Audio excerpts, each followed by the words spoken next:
I'll tell you a surfing story. And this is the rare surf story that has no oceans or surfboards in it. Because it's about a guy who spent almost his whole life surfing situations and relationships, never falling in, never over his head, never breathless, always on top of the situation and never of it. You know what I mean? And he got almost to the end of his life without ever getting his feet wet.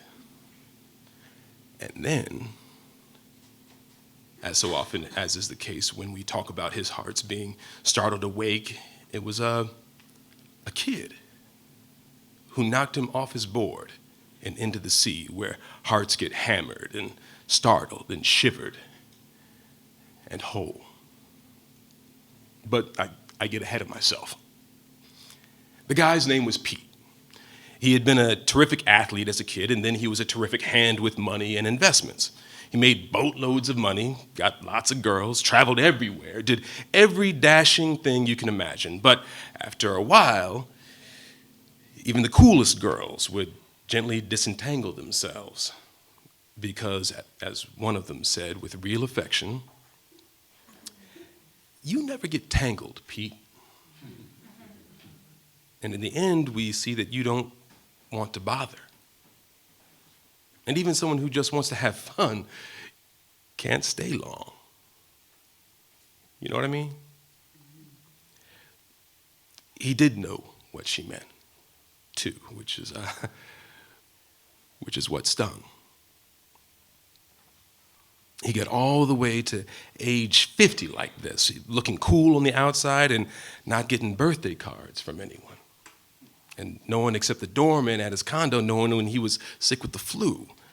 And finally, he sold his condo in Boston and bagged his lucrative Master of the Universe job and moved to Poipu and bought a condo on the beach and spent his time paddle surfing.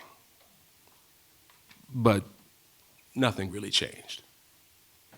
And he had girls, but no lovers, and companions, but no friends. Know what I mean?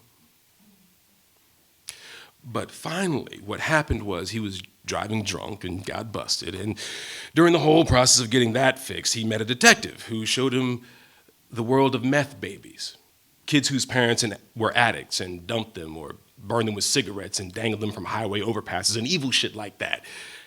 And there was a kid named Kimmo who was 4, and both parents dead in meth explosions.